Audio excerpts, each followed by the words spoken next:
जमींदार शारदा शंकर के परिवार के साथ उनके रानीघाट स्थित बड़े से घर में रह रही विधवा कादम्बिनी का अब कोई निकट संबंधी नहीं बचा था। एक एक करके सब मर गए थे। उसके पति के परिवार में भी कोई ऐसा नहीं था जिसको कि वह अपना कह सके या जिसका कोई पति या बच्चा हो, सिवाय एक छोटे बच्चे के जो कि उसके पति के बड़े भाई का बेटा था। वह कादम्बिनी की आंख का तारा था।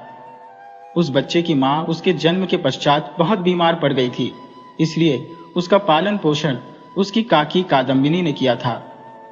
जब कोई किसी और के बच्चे को इतने लाड प्यार से पालता है तो उनके बीच में केवल एक ही संबंध रह जाता है और वह है प्रेम का संबंध। उस संबंध में अधिकार या सामाजिक नियम कोई मायने नहीं रखते। प्रेम को कोई किसी कानूनी दस्तावेज के द्वारा प्रमाणित नहीं कर सकता और न ही स्वयं प्रेम की यह अभिव्यक्ति होती है। प्रेम केवल और प्रगाढ़ ही हो सकता है क्योंकि यही इसका रूप है। कादम्बिनी ने अपने कुंठित वैधव्य का सारा प्यार इस बच्चे पर अर्पित कर दिया था कि सावन की एक रात कादम्बिनी की अकस्मात मृत्यु हो गई। किसी अज्ञात कारणवश उसकी हृदय गति रुक गई। हर जगह समय अपनी गति से चलता रहा, परंतु इस एक छोटे से प्यार से परिपूर्ण हृदय में इसकी घड़ी की सुई चलनी बंद हो गई। इस मामले को पुलिस की निगाह से दूर व चुपचाप रखने के लिए जमींदार के घर के 4 ब्राह्मण कर्मचारियों ने उसके शव को जला दिया। रानीघाट में श्मशान घाट बस्ती से बहुत दूर एक निर्जन स्थान पर था। वहां एक पानी की नाद के किनारे एक झोपड़ी व उसके बगल में एक विशाल बरगद के वृक्ष के अतिरिक्त कुछ और नहीं था। इस नाद को वहां बहुत समय पहले बहने वाली एक नदी, जो कि अब सूख गई थी, कि सूखे हुए हिस्से को खोदकर बनाया गया था। वह स्थानीय लोग इस नाद को नदी की एक पवित्र धारा मानकर पूजते थे। ये 4 लोग शव को झोपड़ी के अंदर रखकर चिता के लिए लकड़ी के पहुंचने की प्रतीक्षा करते हुए बैठे थे। लंबी प्रतीक्षा के बाद वे व्याकुल होने लगे व उनमें से 2 व्यक्ति, निताई व गुरुचरण, बाकी दोनों व्यक्तियों, विधु व बनमाली, को शव की देखरेख करता हुआ छोड़कर बाहर ये देखने गए कि लकड़ी के आने में इतना विलंब क्यों हो रहा है। वो एक बरसात की काली घटाओं वाली रात थी। आकाश में काले बादल घुमड़ रहे थे और तारे दिखाई नहीं दे रहे थे। झोपड़ी में 2 लोग चुपचाप बैठे थे। उनमें से एक के पास उसकी चादर में लिपटी हुई माचिस व मोमबत्ती थी, लेकिन वे इस ठंडी हवा में माचिस जला नहीं पाए। इसके साथ साथ लाई हुई लालटेन का तेल भी खत्म हो गया था। कुछ क्षणों की शांति के बाद उनमें से एक बोला, भाई, अगर हमारे पास थोड़ी तंबाकू रहती तो कितना अच्छा रहता। हम जल्दबाजी में सब कुछ भूल गए। दूसरा व्यक्ति बोला, मैं जाकर दौड़ के थोड़ी सी लेकर आता हूं, 1 मिनट से ज्यादा नहीं लगेगा। विधु उसकी बात समझते हुए बोला, अच्छी बात है, तो मैं यहां खुद अकेला रुकूं क्या? दोनों फिर से चुप हो गए। 5 मिनट 1 घंटे के बराबर लग रहा था। दोनों अपने आप को मन ही मन कोसते हुए सोच रहे थे कि लकड़ी लेने गए बाकी दोनों लोग आराम से कहीं बैठकर बीड़ी फूंक रहे होंगे व गप्पे मार रहे होंगे, और जल्द ही उनको अपना यह एहसास सच भी लगने लगा था। तालाब के किनारे मेंढकों की तर्राने की व झींगुरों की आवाज के अतिरिक्त कहीं कोई आवाज नहीं थी। तभी अचानक उनको ऐसा लगा कि पलंग थोड़ा हिल सा रहा है। वह शव ने एक तरफ करवट ली है। विधु और बनमाली थर-थर कांपने लगे और भगवान को याद करने लगे। अगले ही क्षण एक लंबी सी आह सुनाई दी, जिसे सुनते ही वे दोनों तुरंत बाहर भागे व गांव की ओर दौड़ने लगे। कुछ मील दौड़ने के बाद वे रास्ते में बाकी दोनों साथियों से मिले जो हाथों में लालटेन लिए हुए थे। उन दोनों ने सच में बीड़ी फूंकी थी और उनको लकड़ी के बारे में कुछ अता पता नहीं था। उन्होंने झूठ बोलते हुए कहा कि लकड़ी कट रही है, वह थोड़ी देर में पहुंचने वाली है। तब विधु व बनमाली ने उनको झोपड़ी में जो हुआ कह सुनाया। निताई गुरुशरण बोले कि ये सब बकवास है। वह उन दोनों को अपनी जगह छोड़ के भागने के लिए फटकारने लगे। वे चारों तुरंत श्मशान घाट की झोपड़ी की तरफ लौटे। अंदर जाकर उन्होंने देखा कि पलंग खाली था और लाश का कोई अता पता नहीं था। वे एक दूसरे की तरफ घूरने लगे। क्या यह भेड़ियों का काम हो सकता है? लेकिन यहां तो वो कपड़ा भी नहीं था जिससे उन्होंने लाश को ढका था। झोपड़ी के चारों तरफ ढूंढने पर उन्होंने दरवाजे के पास मिट्टी में कुछ ताजा व छोटे पद चिन्हों को देखा, जो कि किसी औरत के प्रतीत होते थे। अब समस्या यह थी कि यह बात जमींदार को कैसे बताई जाए। जमींदार शारदा शंकर मूर्ख नहीं थे जो कि भूत की बात का विश्वास कर लें। लंबे विचार विमर्श के बाद उन्होंने सोचा कि वे कहेंगे कि उन्होंने शव की अंत्येष्टि कर दी है। सूर्योदय के समय जब कुछ व्यक्ति लकड़ी लेकर आए तो इन चारों ने उनसे कह दिया कि देर हो जाने की वजह से उन्होंने झोपड़ी में रखी लकड़ी से ही शवदाह कर दिया। उन लोगों को इस बात पर शक करने का कोई कारण नहीं था। एक शव कोई ऐसी बहुमूल्य वस्तु तो है नहीं कि जिसे कोई चुरा ले। यह संभव है कि कभी कभी एक शरीर जो कि मृत प्रतीत होता है असल में जीवित होता है, किंतु सुषुप्तावस्था में अचेतन होता है, पर वो कुछ समय बाद फिर से जीवित हो सकता है। सच में कादम्बिनी मरी नहीं थी, किसी कारणवश वो मृत प्रायः या अचेतन हो गई थी, किंतु अब फिर से ठीक हो गई थी। जब उसको होश आया उसने अपने चारों तरफ अंधेरा देखा। उसने पाया कि यह जगह उसके सोने का कमरा नहीं थी। उसने एक बार दीदी कहकर पुकारा, किंतु अंधेरे में कोई उत्तर नहीं आया। उसको अपनी छाती में दर्द उठना व सांस का रुकना याद आया और वो उठ बैठी। उसको याद आया कि उसकी सबसे बड़ी जेठानी कमरे के कोने में बैठकर स्टोव पर बच्चे के लिए दूध गर्म कर रही थी कि तभी उसको खड़े होने में असमर्थता महसूस हुई और वो पलंग पर गिर पड़ी। उसने हांफते हुए पुकारा, दीदी, मुन्ने को मेरे पास लाओ, मुझे लगता है मैं मरने वाली हूं। तभी उसकी आंखों के सामने अंधेरा छा गया, ऐसे जैसे कि किसी लिखे हुए कागज के ऊपर स्याही फैल गई हो। उस क्षण कादम्बिनी की सारी स्मरण शक्ति व चेतना में उसके जीवन की किताब के अक्षरों में भेद करना असंभव सा हो गया। इस समय उसको यह भी याद नहीं रहा कि उसके भतीजे ने अपनी मीठी आवाज में उसको आखिरी बार काकी माँ कहकर पुकारा था, कि उसको प्रेम की दवा की आखिरी पुड़िया मिली थी जो कि उसकी इस संसार से मृत्यु की अनजानी व कभी भी समाप्त न होने वाली यात्रा पर देखभाल करेगी। उसको लगता था कि मृत्यु के स्थान पर अंधेरे व निर्जनता के अतिरिक्त कुछ भी नहीं है। वहां देखने व सुनने के लिए कुछ भी नहीं था और वो वहां हमेशा जागते हुए बैठे रहने व प्रतीक्षा करने के अलावा कुछ भी नहीं कर सकती थी। तभी उसको खुले हुए दरवाजे से हवा का एक ठंडा व गीला झोंका महसूस हुआ। बरसाती मेंढकों के टर्राने की आवाज सुनाई दी और उसको बचपन से लेकर अब की सारी बातें यकायक याद आ गई। उसको लगने लगा कि उसका इस संसार से अभी भी कुछ रिश्ता है। तभी अचानक बिजली की चमक में एक पल में उसको नान, बरगद का पेड़, बड़ा सा मैदान व पैरों की कतार दिखाई दिए। उसको याद आने लगा कि कैसे उसने कुछ शुभ अवसरों पर उस नांद में स्नान किया था, कैसे श्मशान घाट में मृत शवों को देखकर उसको मृत्यु की भयावहता का एहसास होने लगता था। उस समय उसके मन में जो पहला विचार आया वो था घर लौटने का। पर तभी उसने सोचा, वे लोग मुझे वापस स्वीकार नहीं करेंगे क्योंकि उनकी नजरों में मैं जीवित नहीं हूं। यह उनके लिए एक श्राप की तरह होगा। मुझे जीवितों की धरती से निकाल दिया गया है और मैं जीवित मृत हूं। अगर ऐसा नहीं होता तो कैसे वो शारदा शंकर के घर की सुरक्षित चाहर दीवारी से बाहर निकलकर इस सुदूर श्मशान घाट तक पहुंच गई थी। परंतु यदि दाह संस्कार का काम अभी तक समाप्त नहीं हुआ है तो उन लोगों का क्या हुआ जो उसको जलाने आए थे। उसको शारदा शंकर के घर में मरने से पहले बीते हुए अंतिम पल याद आने लगे और अपने आप को इस दूर एक श्मशान घाट में पाकर उसने अपने आप से कहा, मेरा अब जीवित लोगों के संसार से कोई संबंध नहीं है। मैं डरावनी हूं, बुराई का एक पुतला हूं, मैं अपनी खुद की भूत हूं। उसको सारे बंधन व नियम टूटते हुए लगे। ऐसा लगा कि उसमें जहां वह चाहे वहां जाने की, जो चाहे वो करने की एक अज्ञात शक्ति व असीमित छूट है। इस भावना के साथ वो उस झोपड़ी से एक पागल स्त्री के जैसे हवा के एक झोंके की तरह निकली और बिना किसी भय, लज्जा या चिंता के वो उस अंधेरे मैदान में भागने लगी। किंतु चलते चलते उसके पैरों में दर्द होने लगा, वो उसको कमजोरी महसूस होने लगी। मैदान का दूर दूर तक कोई अंत दिखाई नहीं देता था और यहाँ वहां धान के खेत और पानी के गहरे तालाब दिखाई देते थे। सूर्योदय के बाद धीरे धीरे उसको शीशम के पेड़ दिखाई पड़ने लगे और चिड़ियों के चहचहाने की आवाज सुनाई देने लगी थी। अब उसको बहुत डर लग रहा था। उसे तनिक भी आभास नहीं था कि वो कहाँ है व अब उसका दुनिया के लोगों से क्या संबंध होगा। सावन की उस रात जब तक उस विशाल मैदान में अंधेरा था तब तक वो निर्भीक होकर अपने में ही मस्त थी। पर अब उजाला व मनुष्य की उपस्थिति उसको परेशान करने लगे।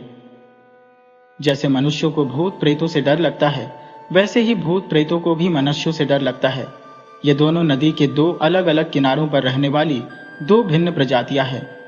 रास्ते में ऐसे किसी पागल स्त्री की तरह विचरते हुए, मिट्टी से सने हुए कपड़ों में वह उसके अजीबोगरीब व्यवहार से कादम्बिनी किसी को भी डरा सकती थी। ऐसे में बच्चे तो शायद उसको देखकर दूर भाग जाते व दूर से ही उस पर पत्थर फेंकते। सौभाग्यवश पहला व्यक्ति जिसने उसे इस स्थिति में देखा एक सज्जन था। उस व्यक्ति ने उसके पास जाकर पूछा, माँ, ऐसा लगता है कि तुम किसी भद्र परिवार से संबंध रखती हो। ऐसी स्थिति में तुम इस रास्ते पर अकेली कहाँ जा रही हो? पहले तो कादम्बिनी ने उस व्यक्ति के प्रश्न का कोई उत्तर नहीं दिया और उसकी ओर खाली निगाहों से घूरने लगी। उसको सब कुछ छोटा छोटा सा लग रहा था। उसको समझ में नहीं आ रहा था कि वो इस संसार में जीवित कैसे थी, कैसे एक राहगीर उससे प्रश्न पूछ रहा था, वह कैसे वो इस व्यक्ति को एक भद्र महिला लग रही थी। उस सज्जन ने फिर पूछा, माँ, मेरे साथ आओ, मैं तुम्हें तुम्हारे घर ले जाऊंगा। बताओ तुम्हारा घर कहाँ है? कादम्बिनी सोच में पड़ गई। वो अपनी ससुराल वापस जाने का सोच भी नहीं सकती थी और उसका कोई अपना पैतृक घर भी नहीं था कि तभी उसे अपनी बचपन की सहेली योगमाया का ध्यान आया। हालांकि वो उससे बचपन के बाद नहीं मिली थी, उनमें बीच बीच में पत्राचार होता रहता था।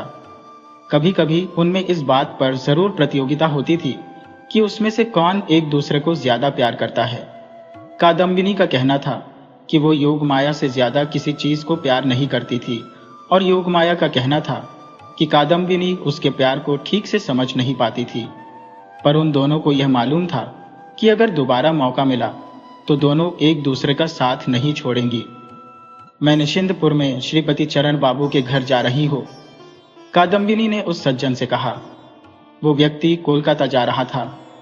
निशिंदपुर पास तो नहीं था, पर वो उसके रास्ते से हट के नहीं था। उसने खुद कादम्बिनी को श्रीपति चरण बाबू के घर पहुंचाया। प्रारंभ में दोनों सहेलियों को एक दूसरे को पहचानने में परेशानी हुई, पर जैसे ही उन्हें एक दूसरे में बचपन का रूप दिखा, उनकी आंखें चमक उठी। योगमाया बोली, मैंने कभी भी नहीं सोचा था कि मैं तुमको दोबारा देखूंगी। तुम यहां कैसे? तुम्हारे ससुराल ने क्या तुम्हें घर से निकाल दिया है? कादम्बिनी कुछ देर चुप रहने के बाद बोली, भाई, मुझसे मेरी ससुराल के बारे में मत पूछो। तुम मुझे अपने घर के एक कोने में एक नौकर की तरह आश्रय दे दो, मैं तुम्हारा हर काम करूंगी। योगमाया ने कहा, अरे वाह, तुम मेरी नौकरानी कैसे हो सकती हो? तुम तो मेरी सहेली, मेरी बहन जैसी हो। तभी श्रीपति बाबू कमरे में आए। कादम्बिनी उनकी ओर एक क्षण के लिए देखकर बिना सर ढके वह बिना कोई आदर भाव दिखाए धीरे से कमरे से बाहर चली गई। योगमाया ये सोचकर कि कहीं श्रीपति बाबू उसकी सहेली के अभद्र व्यवहार से गुस्सा न हो जाए, उनसे माफी मांगने लगी। श्रीपति बाबू इतनी आसानी से मान गए कि उसको कुछ अजीब सा लगा। हालांकि कादम्बिनी ने अपनी सहेली के घर का काम संभाल लिया था, पर वो उसके साथ घनिष्ठ नहीं हो पाई। उनके बीच में मृत्यु की एक दीवार थी। यदि कोई व्यक्ति खुद पर संदेह करने लगता है या अपने बारे में ही सावधान रहता है, तो वो किसी और के साथ घनिष्ठ नहीं हो सकता है। कादम्बिनी को ऐसा लगता था कि योगमाया, उसका घर व पति किसी और संसार के हैं। वो सोचती थी, वे लोग प्यार, कर्तव्य व भावनाओं से परिपूर्ण एक संसार में रहते हैं और मैं एक खाली छाया हूँ। वे लोग जीवित संसार में हैं और मैं इस संसार से परे हूँ। ये सब देखकर योगमाया भी परेशान थी और उसकी समझ में कुछ नहीं आ रहा था। अनिश्चितता के वातावरण में कविता, बहादुरी या शिक्षा तो पनप सकते हैं, किंतु घरेलू माहौल नहीं, और इसी कारण औरतें किसी भी रहस्य को दबाकर नहीं रख सकती हैं। इसलिए जिस चीज को वे समझ नहीं सकती हैं, या तो वे उस चीज से अपना नाता ही तोड़ लेती हैं, वो कोई संबंध नहीं रखती है, या फिर वे उस चीज को किसी और ज्यादा उपयोगी चीज से बदल देती है। और यदि उनको कुछ भी समझ में नहीं आता है तो वे क्रोधित हो जाती है। जैसे जैसे कादम्बिनी का व्यवहार योगमाया की समझ से परे होने लगा, उतना ही योगमाया को उसके ऊपर इस बात पर गुस्सा आने लगा कि क्यों यह आफत उसके गले आन पड़ी है। यहाँ पर एक और समस्या थी। कादम्बिनी खुद भी डरी हुई थी, पर फिर भी वो अपने आप से भाग नहीं सकती थी। भूत प्रेत से डरने वाले लोग अंदर ही अंदर भयभीत हो जाते हैं, क्योंकि वे भय के कारण को साक्षात देख नहीं सकते हैं। पर कादम्बिनी को किसी बाहरी चीज का डर थोड़े ही था, वो तो खुद अपने आप से ही डरी हुई थी। कभी कभी दिन की शांति में वो कमरे में अकेले बैठे हुए ही चिल्लाने लगती थी, और शाम को लैंप की रोशनी में अपनी छाया को देखकर जोर जोर से कांपने लगती थी। घर का हर सदस्य उसके डर से चौकन्ना था। घर के नौकर, नौकरानियां, वो स्वयं योग माया को सब जगह भूत नजर आते थे। तभी एक दिन आधी रात को कादम्बिनी अपने कमरे के दरवाजे पर आकर चिल्लाई, दीदी दीदी, मैं तुमसे विनती करती हूँ, मुझे अकेला मत छोड़ो। योग माया को डर भी लग रहा था, वह क्रोध भी आ रहा था। उसका बस चलता तो उसी समय वो उसको घर से निकाल देती। पर दयालु हृदय श्रीपति बाबू ने बड़े यत्न से कादम्बिनी को शांत कराया, वह बगल के कमरे में भेज दिया। अगले दिन श्रीपति बाबू को अनपेक्षित रूप से फटकार मिली। योग माया ने उन पर लांछन लगाते हुए कहा, तो कितने अच्छे पुरुष हैं आप। एक औरत अपने पति का घर छोड़कर आपके घर में रहने लगती है, महीनों बाद भी वो जाने का नाम नहीं लेती है, पर फिर भी आपने कभी तनिक शिकायत तक नहीं की। आप क्या सोचते हैं मैं आप जैसे मर्दों को अच्छी तरह समझती हूँ। यह सच है कि औरत पुरुष की कमजोरी होती है, और औरतें उनके ऊपर इस बात को लेकर ज्यादा आक्षेप लगा सकती है। यद्यपि वो यह कसम खाने को तैयार थे कि सुंदर पर बेचारी कादम्बिनी के प्रति उनके मन में कोई खोट नहीं था, फिर भी उनके व्यवहार से उल्टा ही प्रतीत होता था। कादम्बिनी के आने के समय उन्होंने अपने आप से कहा था, हो सकता है कि इस निसंतान विधवा के साथ उसके घर वालों ने अन्याय किया हो या क्रूरता भरा व्यवहार किया हो, इसीलिए वो वहां से भागकर हमारे यहाँ शरण लेने आई है। क्योंकि उसके माता पिता नहीं है, इसलिए मैं उसको कैसे छोड़ सकता हूँ। उन्होंने इस विषय पर और सवाल जवाब करना उचित नहीं समझा, क्योंकि हो सकता है कि वो इस विषय पर पूछे सवालों से और परेशान न हो जाए। पर चूंकि अब उनकी अपनी पत्नी ही उनके उदार व धैर्यवान व्यवहार की ओर लांछन लगा रही थी, उनको लगा कि अपने घर में शांति रखने के लिए कादम्बिनी के ससुराल वालों को उसके बारे में बताना ही होगा। आखिरकार काफी सोच विचार के बाद वे इस निर्णय पर पहुंचे कि कादम्बिनी के ससुराल को पत्र लिखने के बजाय खुद ही रानीघाट जाकर वस्तु स्थिति का पता करना ज्यादा उचित रहेगा। श्रीपति बाबू के जाने के बाद योगमाया कादम्बिनी के पास जाकर बोली, प्रिय, अब तुम्हारा यहाँ रहना उचित नहीं है, लोग क्या कहेंगे। कादम्बिनी ने योगमाया की तरफ देखकर कहा, मेरा लोगों से कुछ लेना देना नहीं है। योगमाया थोड़ी सी हताश होकर चिड़चिड़ी आवाज में बोली, हो सकता है कि तुम्हारा कोई लेना देना ना हो, लेकिन हमारा तो है। आखिर कब तक हम किसी और की विधवा को अपने घर में रख सकते हैं। कादम्बिनी ने कहा, मेरे पति का घर कहाँ है। योगमाया ने सोचा, उफ, ये औरत क्या बक रही है। कादम्बिनी धीरे से बोली, मैं तुम्हारी क्या लगती हो, क्या मैं संसार की हो। तुम सब हंसते हो, रोते हो, प्यार करते हो, तुम्हारे पास कई सारी चीजें हैं, मैं तो केवल देखती रहती हूँ। तुम सब मनुष्य हो, मैं तो केवल एक छाया हूँ। मुझे समझ नहीं आता कि मैं भगवान ने क्यों मुझे तुम लोगों के बीच डाल दिया है। तुम्हें ये चिंता है कि मैं तुम्हारा घर बर्बाद कर दूंगी, पर मुझे ये नहीं समझ में आता कि मेरा तुमसे संबंध क्या है।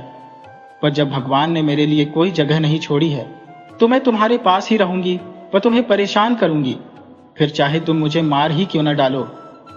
उसकी आंखों व आवाज में कुछ ऐसा था कि योगमाया उसकी बात का शब्दार्थ न समझते हुए भी मतलब समझ गई और उसको कोई उत्तर देते न बना, न ही अब उसे कोई प्रश्न पूछते बना, और दुखी व पराजित मुद्रा में वो कमरे के बाहर चली गई।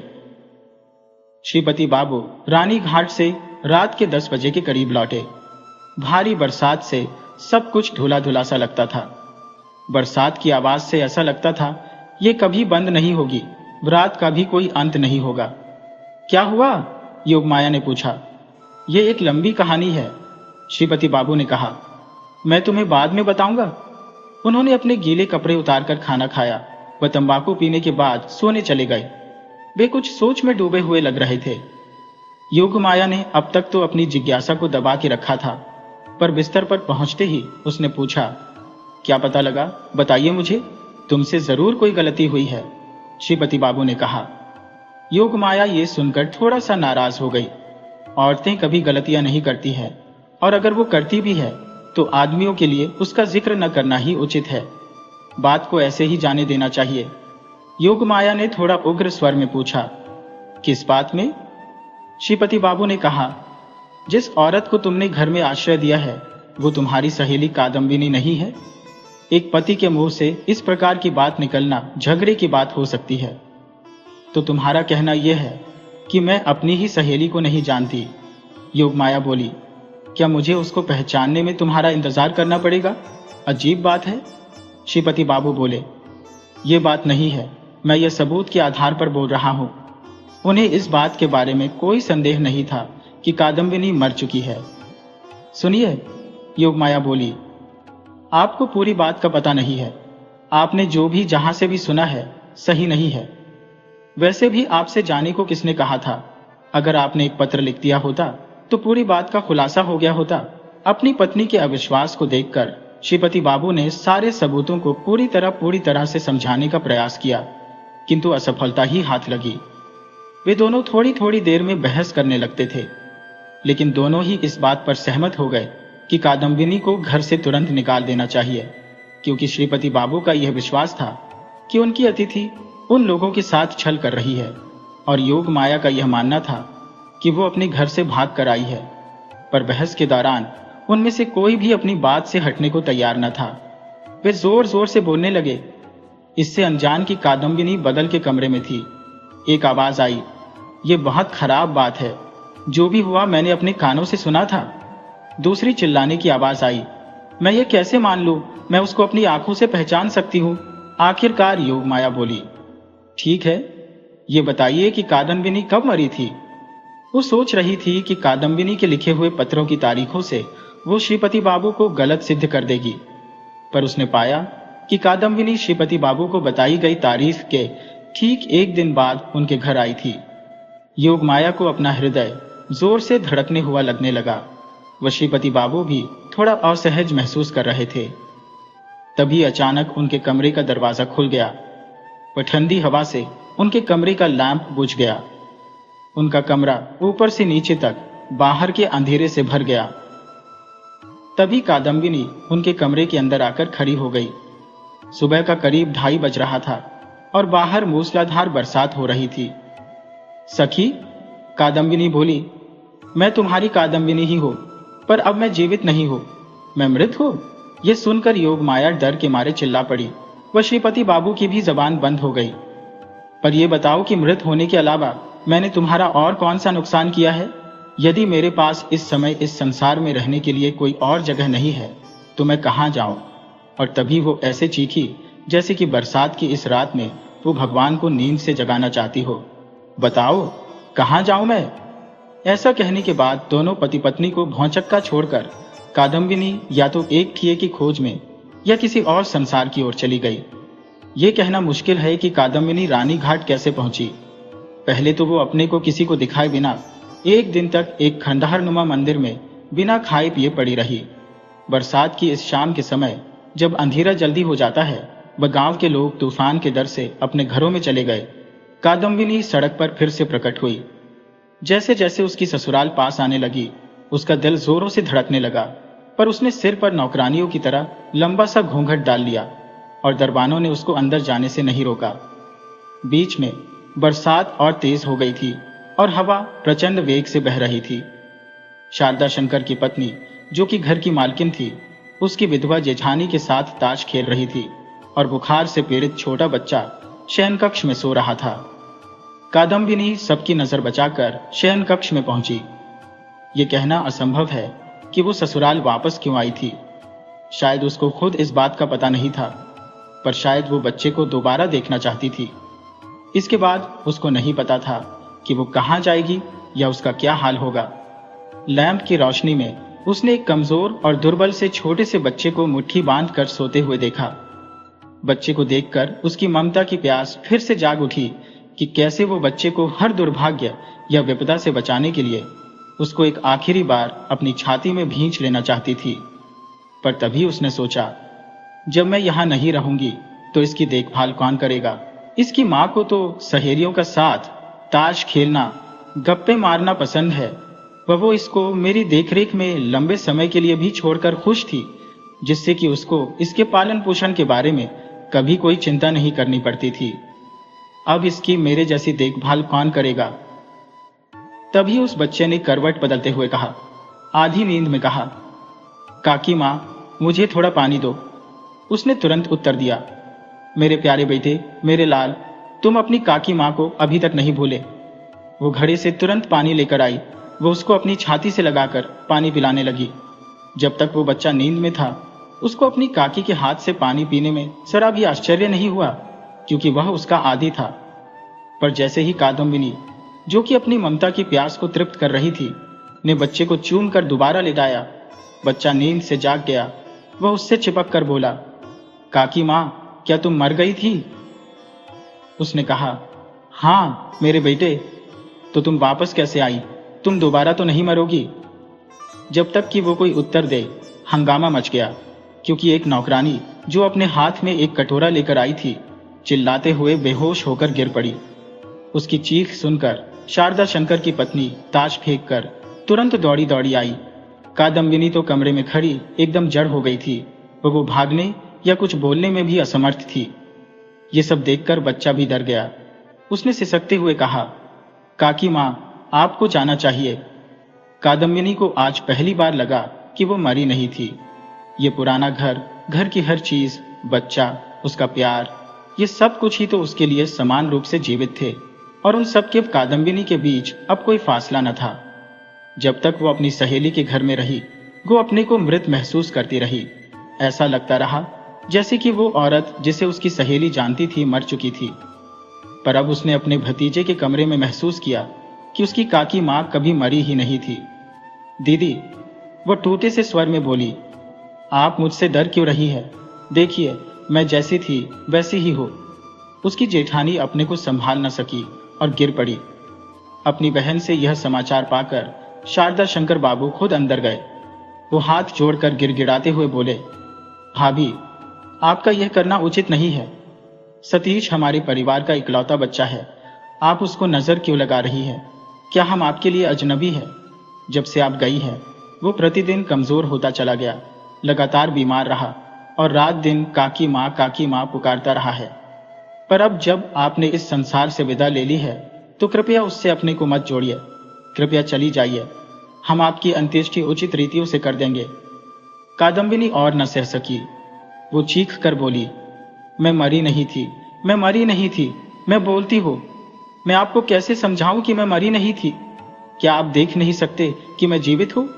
ये कहकर उसने जमीन पर गिरे हुए पीतल के कटोरे को उठाकर अपने माथे पर मारा। चोट से खून बहने लगा। देखिए, मैं जीवित हूं। शारदा शंकर वहां एक मूर्ति की तरह खड़े रहे। छोटा बच्चा अपने पिता के लिए रोने लगा और दोनों औरतें जमीन पर विक्षिप्त पड़ी थी।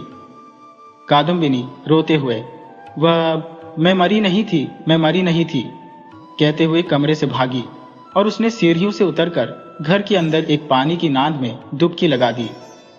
ऊपर की मंजिल से शारदा शंकर ने पानी के छपाके की आवाज सुनी। उस रात पूरी रात बरसात हुई और सुबह होने तक जारी थी।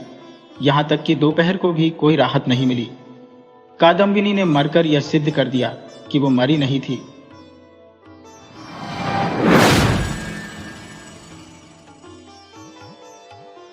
मेरी 5 वर्ष की छोटी लड़की मिनी से पल भर भी बात किए बिना नहीं रहा जाता। दुनिया में आने के बाद भाषा सीखने में उसने सिर्फ 1 ही वर्ष लगाया होगा। उसके बाद से जितनी देर तक सो नहीं पाती है, उस समय का एक पल भी वह चुप्पी में नहीं खोती। उसकी माता बहुधा डांट फटकार कर उसकी चलती हुई जुबान बंद कर देती है, किंतु मुझसे ऐसा नहीं होता। मिनी का मौन मुझे ऐसा अस्वाभाविक सा प्रतीत होता है कि मुझसे वह अधिक देर तक सहा नहीं जाता, और यही कारण है कि मेरे साथ उसके भावों का आदान प्रदान कुछ अधिक उत्साह के साथ होता रहता है। सवेरे मैंने अपने उपन्यास के 17वें अध्याय में हाथ लगाया ही था कि इतने में मिनी ने आकर कहना आरंभ कर दिया, बाबा, रामदयाल दरबान कल काक को कौवा कहता था। वह कुछ भी नहीं जानता है ना बाबा? विश्व की भाषाओं की विभिन्नता के विषय में मेरे कुछ बताने से पहले ही उसने दूसरा प्रसंग छेड़ दिया। बाबा, भोला कहता था, आकाश मुंह से पानी फेंकता है, इसी से वर्षा होती है। अच्छा बाबा, भोला झूठ मूठ कहता है ना, खाली बक बक किया करता है, दिन रात बकता रहता है। इस विषय में मेरी राय की तनिक भी राह न देखकर छठ से धीमे स्वर में एक जटिल प्रश्न कर बैठी। बाबूजी, माँ तुम्हारी कौन लगती है? उसके इस प्रश्न का उत्तर देना किसी भंवर में फंसने बराबर था, इसलिए मैंने उसका ध्यान हटाने के लिए कहा, मिनी तू जा, भोला के साथ खेल, मुझे अभी काम है। अच्छा। तब उसने मेरी मेज के पार्श्व में पैरों के पास बैठकर अपने दोनों घुटने और हाथों को हिला हिलाकर बड़ी शीघ्रता से मुंह चलाकर अटकन बटकन दही चटा के कहना आरंभ कर दिया। जबकि मेरे उपन्यास के अध्याय में प्रताप सिंह उस समय कंचनमाला को लेकर रात के गहरी अंधेरे में बंदी ग्रह के ऊंचे झरोके से नीचे कलकल करती हुई सरिता में कूद रहा था। मेरा घर सड़क के किनारे पर था।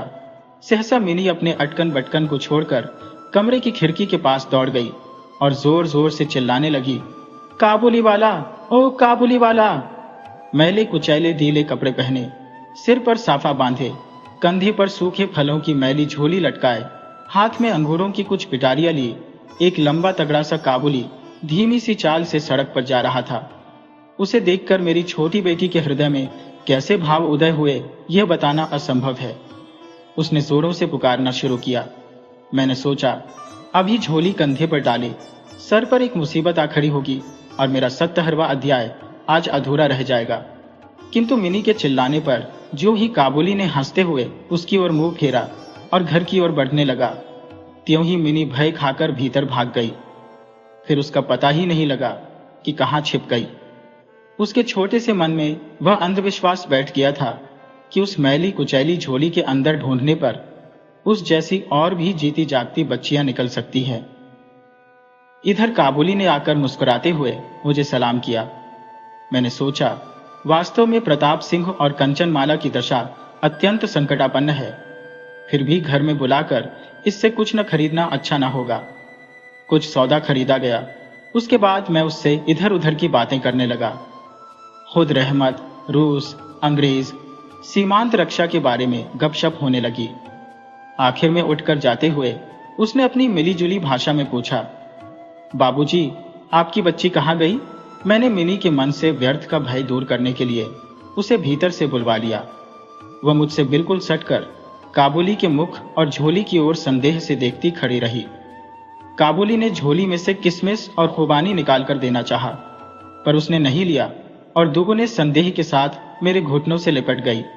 काबुली वाले से उसका पहला परिचय इस प्रकार हुआ। इस घटना के कुछ दिन बाद एक दिन सवेरे मैं किसी आवश्यक कार्यवश बाहर जा रहा था। देखूं तो मेरी बिटिया दरवाजे के पास बेंच पर बैठी हुई काबुली से हंस हंसकर बातें कर रही है और काबुली उसके पैरों के समीप बैठा बैठा मुस्कुराता हुआ उन्हें ध्यान से सुन रहा है और बीच बीच में अपनी राय मिलीजुली भाषा में व्यक्त करता जाता है। मिनी को अपने 5 वर्ष के जीवन में बाबूजी के सिवा ऐसा धैर्य वाला श्रोता शायद ही कभी मिला हो। मिनी की झोली बादाम किशमिश से भरी हुई थी। मैंने काबुली से कहा, इसे यह सब क्यों दे दिया? अब कभी मत देना, कहकर कुर्ते की जेब से एक अठन्नी निकालकर उसे दी। उसने बिना किसी हिचक के अठन्नी लेकर अपनी झोली में रखी। कुछ देर बाद घर लौटकर देखता हो तो उस अठन्नी ने बड़ा भारी उपद्रव खड़ा कर दिया है। मिनी की माँ एक सफेद चमकीला गोलाकार पदार्थ हाथ में लिए डांट डपट कर मिनी से पूछ रही थी, तूने यह अठन्नी पाई कहां से, बता? मिनी ने कहा, काबुली वाले ने दी है। काबुली वाले से तूने अठन्नी ली कैसे, बता? मिनी ने रोने का उपक्रम करते हुए कहा। मैंने मांगी नहीं थी, उसने आप ही दी है। मैंने जाकर मिनी की उस अकस्मात मुसीबत से रक्षा की और उसे बाहर ले आया। पूछने पर मालूम हुआ कि इस दौरान में काबुली वाला रोज आता रहा है और पिस्ता बादाम की रिश्वत दे देकर मिनी के छोटे से हृदय पर बहुत अधिकार कर लिया है। देखा कि इस नई मित्रता में बंधी हुई बातें और हंसी ही प्रचलित है। जैसे मेरी बिटिया रहमत को देखते ही हंसती हुई पूछती, काबुली वाला, ओ काबुली वाला, तुम्हारी झोली के भीतर क्या है? काबुली, जिसका नाम रहमत था, एक अनावश्यक चंद्रबिंदु जोड़कर मुस्कुराता हुआ उत्तर देता, हाँ बिटिया, उसके परिहास का रहस्य क्या है, यह तो नहीं कहा जा सकता। फिर भी इन नए मित्रों को इससे तनिक विशेष खेल सा प्रतीत होता है। और जाड़े के प्रभात में एक सयाने और एक बच्ची की सरल हंसी सुनकर मुझे भी बड़ा अच्छा लगता। उन दोनों मित्रों में और भी एक आध बात प्रचलित थी। रहमत मिनी से कहता, तुम ससुराल कभी नहीं जाना, अच्छा? हमारे देश की लड़कियां जन्म से ही ससुराल शब्द से परिचित रहती है, किंतु हम लोग कुछ नई पीढ़ी के होने के कारण इतनी सी बच्ची को ससुराल के विषय में विशेष ज्ञानी नहीं बना सके थे। अतः रहमत का अनुरोध वह स्पष्ट रूप से नहीं समझ पाती थी। इस पर भी किसी बात का उत्तर दिए बिना चुप रहना उसके स्वभाव के बिल्कुल ही विरुद्ध था। उलटे वह रहमत से ही पूछती, तुम ससुराल जाओगे? रहमत काल्पनिक ससुर के लिए अपना जबरदस्त घूसा तान कर कहता, हम ससुर को मारेगा।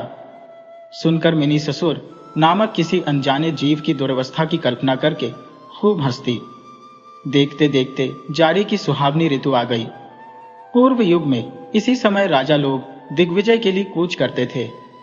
मैं कलकत्ता छोड़कर कभी कहीं नहीं गया, शायद इसीलिए मेरा मन ब्रह्मांड में घूमा करता है।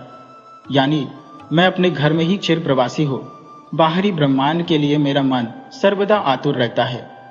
किसी विदेश का नाम आगे आते ही मेरा मन वहीं की उड़ान लगाने लगता है।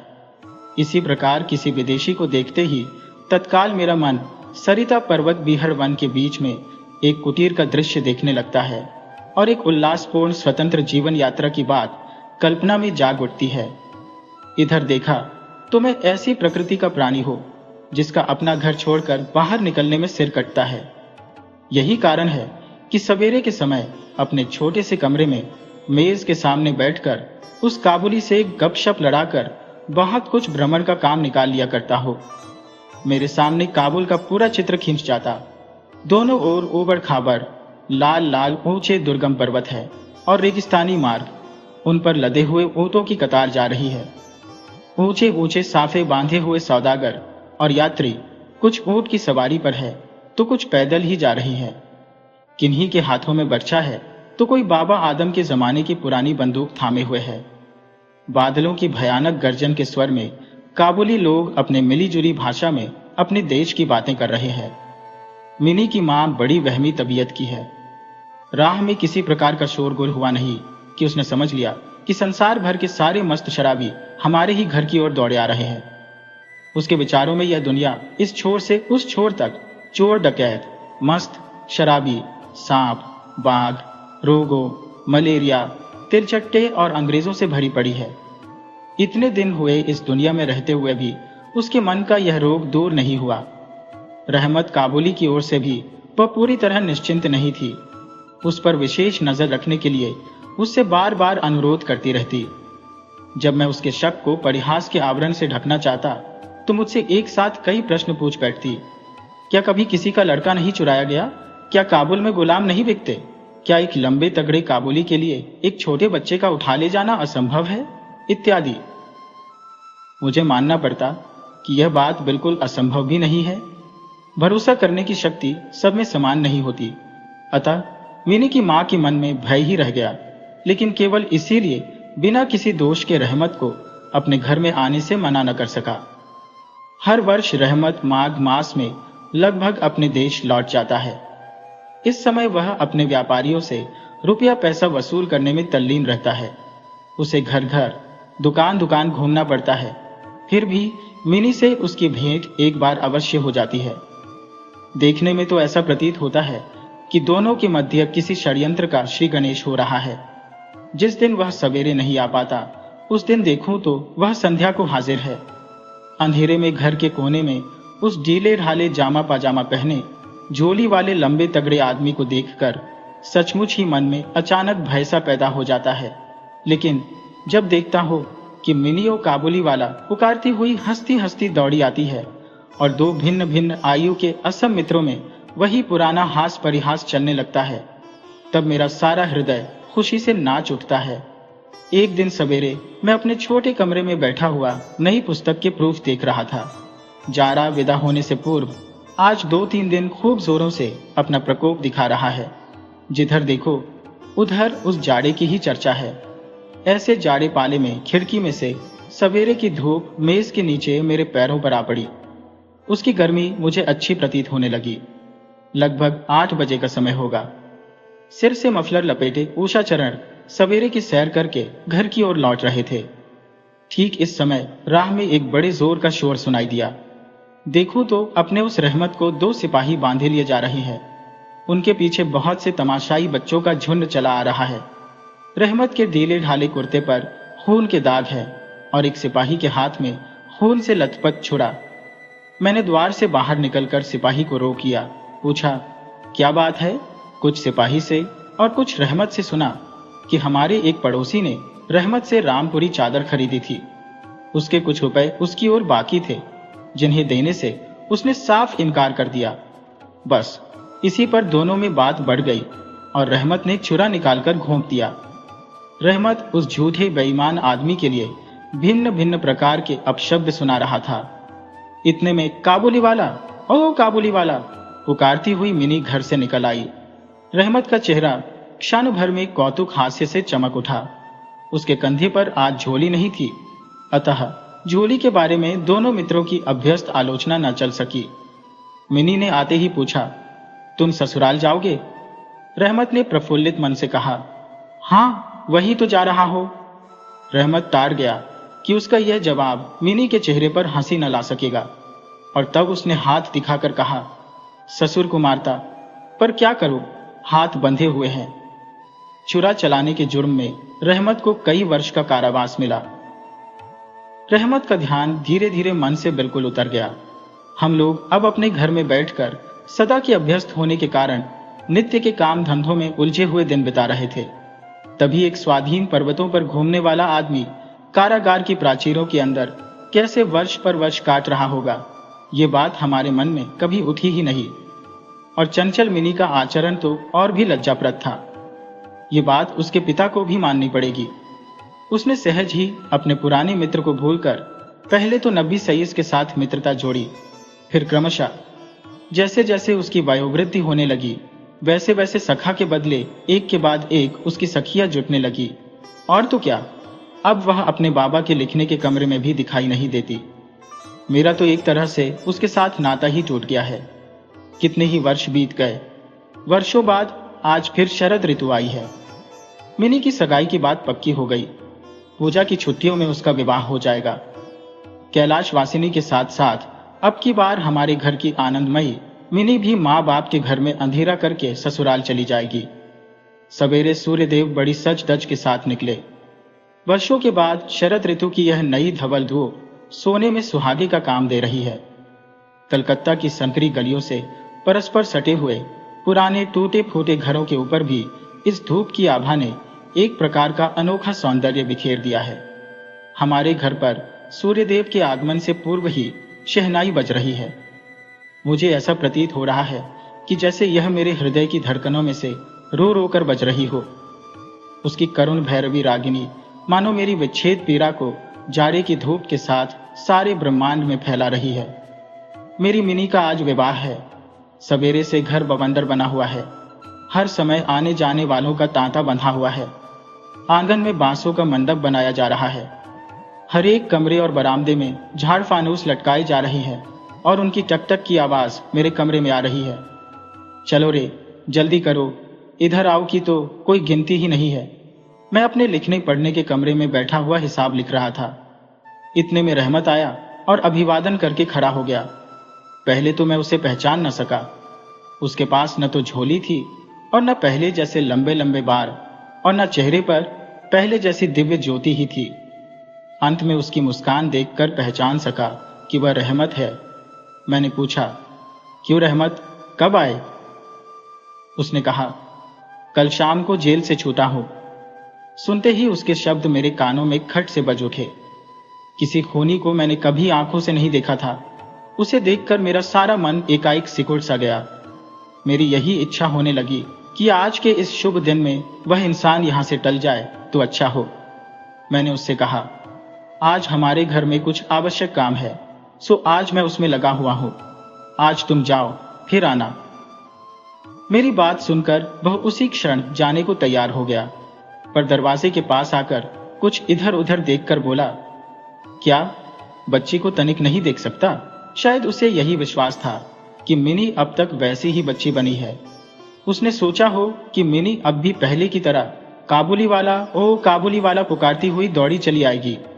उन दोनों के पहले हास परिहास में किसी प्रकार की रुकावट न होगी।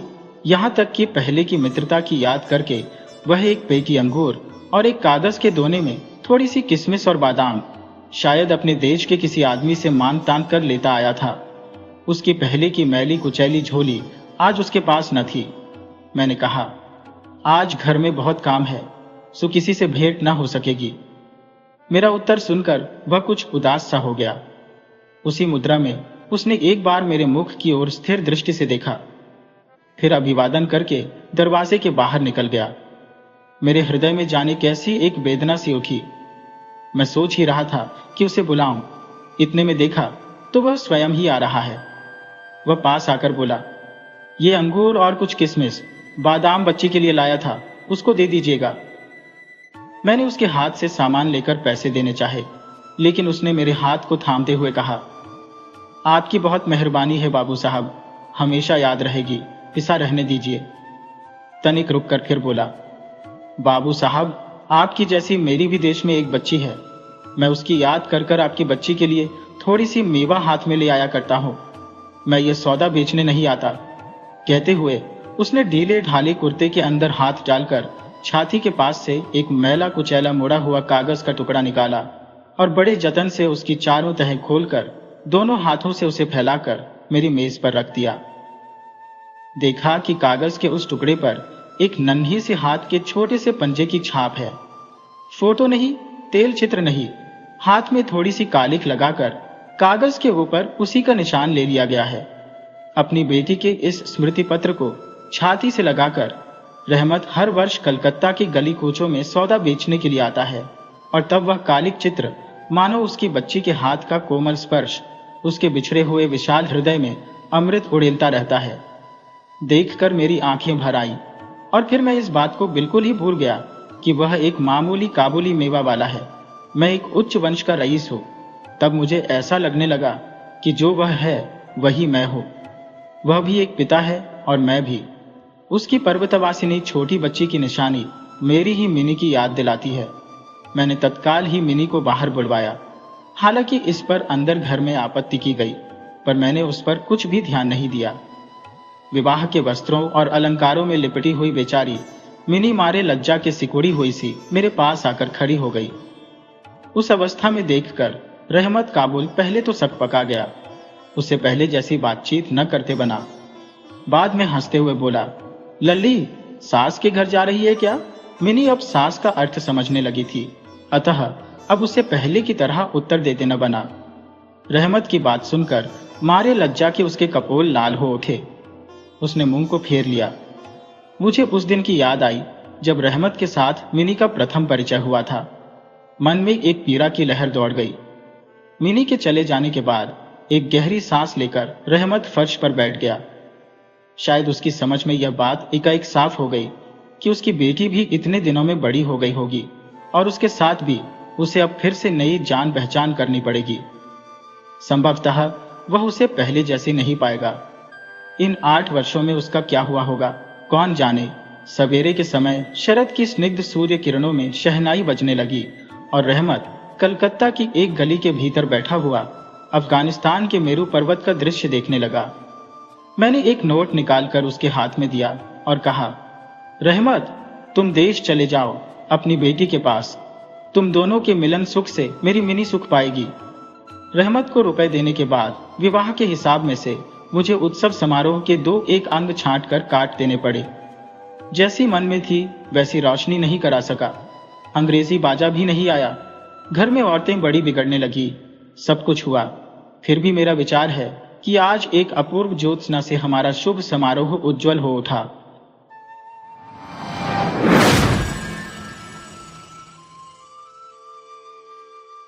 मेरी नौका ने स्नान घाट की टूटी फूटी सीढ़ियों के समीप लंगर डाला।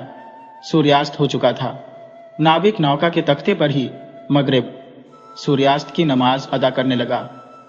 प्रत्येक सजदे के पश्चात उसकी काली छाया सिंदूरी आकाश के नीचे एक चमक के समान खिंच जाती। नदी के किनारे एक जीर्ण शीर्ण इमारत खड़ी थी, जिसका छज्जा इस प्रकार झुका हुआ था कि उसके गिर पड़ने की हर घड़ी भारी शंका रहती थी। उसके द्वारों और खिड़कियों के किवाड़ बहुत पुराने और ढीले हो चुके थे। चारों ओर शून्यता छाई हुई थी। उस शून्य वातावरण में सहसा एक मनुष्य की आवाज मेरे कानों में सुनाई पड़ी और मैं कांप उठा। आप कहां से आ रहे हैं? मैंने गर्दन घुमाकर देखा तो एक पीले, लंबे और वृद्ध मनुष्य की शक्ल दिखाई पड़ी, जिसकी हड्डियां निकली हुई थी। दुर्भाग्य के लक्षण सिर से पैर तक प्रकट हो रहे थे। वह मुझसे 2-4 सीढ़ियां ऊपर खड़ा था, सिल्क का मैला कोट और उसके नीचे एक मैली सी धोती बांधे हुए। उसका निर्बल शरीर, उतरा हुआ मुख और लड़खड़ाते हुए कदम बता रहे थे कि उस क्षुधा पीड़ित मनुष्य को शुद्ध वायु से अधिक भोजन की आवश्यकता है। मैं रांची से आ रहा हूं। ये सुनकर वह मेरे बराबर उसी सीढ़ी पर आ बैठा। और आपका काम? व्यापार करता हो। काहे का? इमारती लकड़ी, रेशम और त्रिफला का। आपका नाम क्या है? एक क्षण सोने के बाद मैंने उसे अपना एक बनावटी नाम बता दिया, किंतु वह अब मुझे एकटक देख रहा था। परंतु आपका यहां आना कैसे हुआ? केवल मनोरंजन के लिए या वायु परिवर्तन के लिए? मैंने कहा, वायु परिवर्तन के लिए। यह भी खूब कही। मैं लगभग 6 वर्ष से प्रतिदिन यहाँ की ताजी वायु पेट भरकर खा रहा हूँ और साथ ही 15 ग्रेन कुनैन भी। परंतु अंतर कुछ नहीं हुआ, कोई लाभ दिखाई नहीं देता। किंतु रांची और यहाँ के जलवायु में तो पृथ्वी और आकाश का अंतर है, इसमें संदेह नहीं। किंतु आप यहाँ ठहरे किस स्थान पर है? क्या इसी मकान में?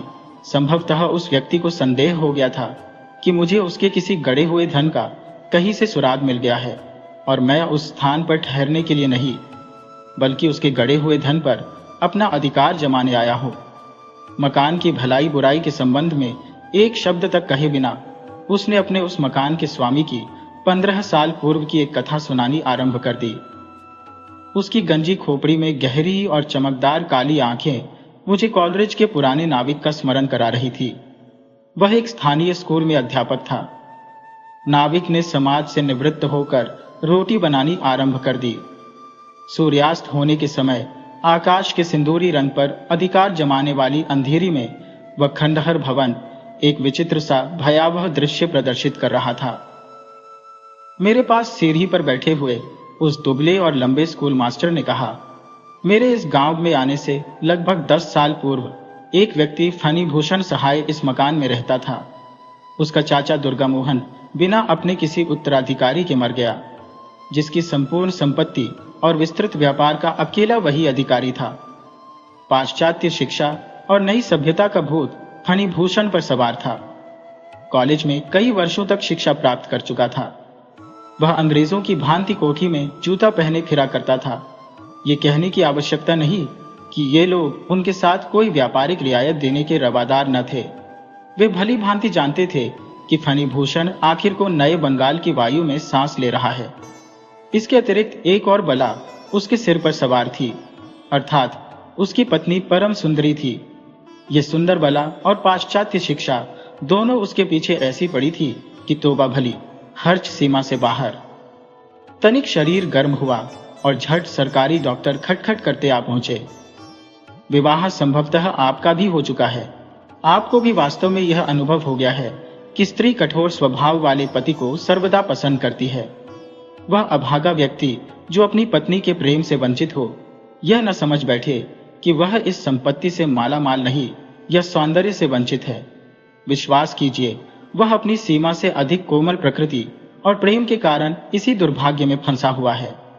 मैंने इस विषय में खूब सोचा है और इस तथ्य पर पहुंचा हूं, और यह है भी ठीक। पूछिए क्यों? लीजिए, इस प्रश्न का संक्षिप्त और विस्तृत उत्तर इस प्रकार है। यह तो आप अवश्य मानेंगे कि कोई भी व्यक्ति उस समय तक वास्तविक प्रसन्नता प्राप्त नहीं कर सकता जब तक कि उसे अपने जन्मजात विचार और स्वाभाविक योग्यताओं के प्रकट करने के लिए एक विस्तृत क्षेत्र प्राप्त न हो। हरिण को आपने देखा है, वह अपने सींगों को वृक्ष से रगड़कर आनंद प्राप्त करता है, नर्म और नाजुक केले के खंभे से नहीं। सृष्टि के आरंभ से ही नारी जाति इस जंगली और कठोर स्वभाव पुरुष को जीतने के लिए विशेष ढंग सीखती चली आ रही है।